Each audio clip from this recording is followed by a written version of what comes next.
Assalamualaikum warahmatullahi wabarakatuh.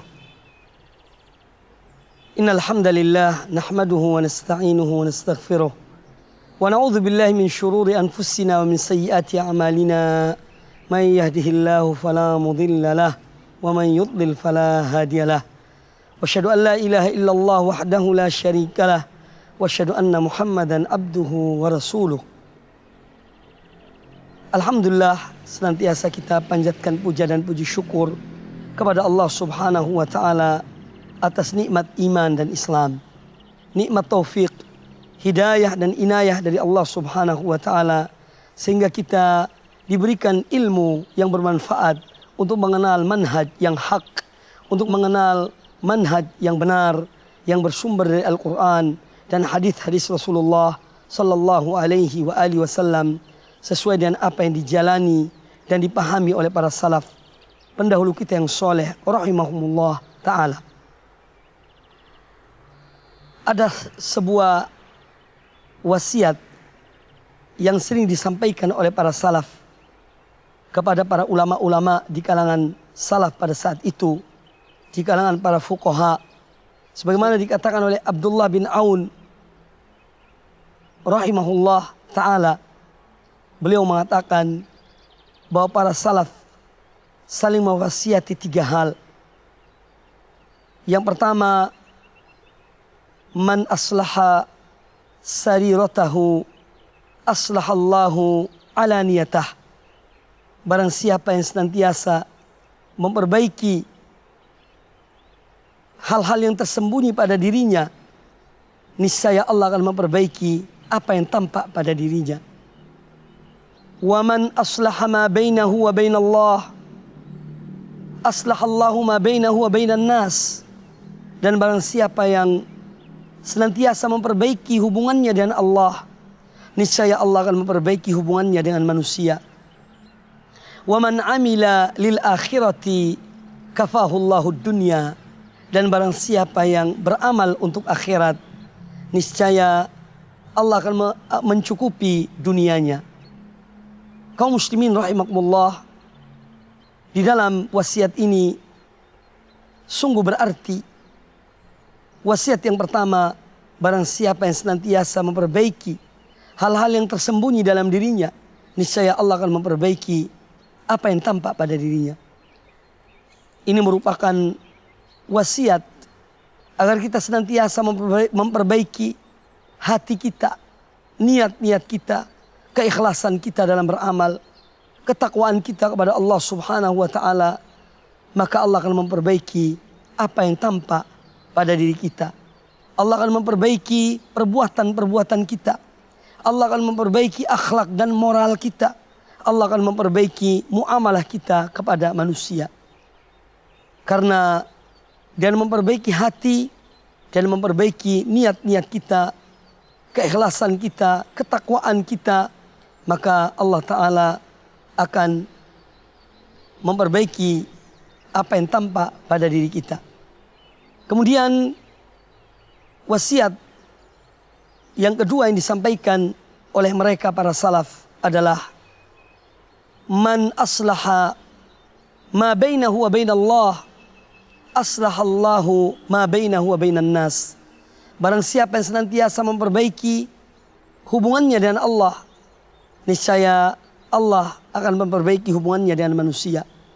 Karena orang yang memperbaiki hubungannya dengan Allah dengan meningkatkan ketakwaannya kepada Allah dan melaksanakan perintah-perintah Allah dan menjauhi larangan-larangan Allah, niscaya dia akan takut mendolimi manusia. Dia akan takut berbuat jelek kepada manusia, karena dia yakin dan dia tahu bahwa Allah Maha mengetahui. Allah akan menghisapnya di hari kiamat kelak. Allah mencatat setiap perbuatannya. Maka dia akan berbuat baik kepada manusia dalam bermuamalah. Dia akan memberikan hak-hak mereka dan melakukan keadilan dalam kehidupannya, sehingga dia jauh dari berbuat kezaliman terhadap hamba-hamba Allah, karena hubungannya baik dengan Allah Subhanahu wa Ta'ala.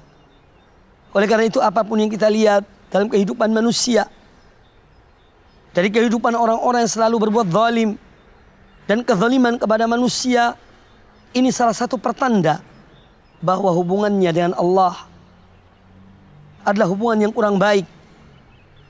Karena dia tidak takut kepada Allah, apalagi kepada manusia.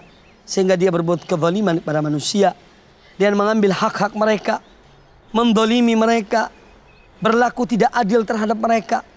Karena hubungannya dan Allah hubungan yang jelek.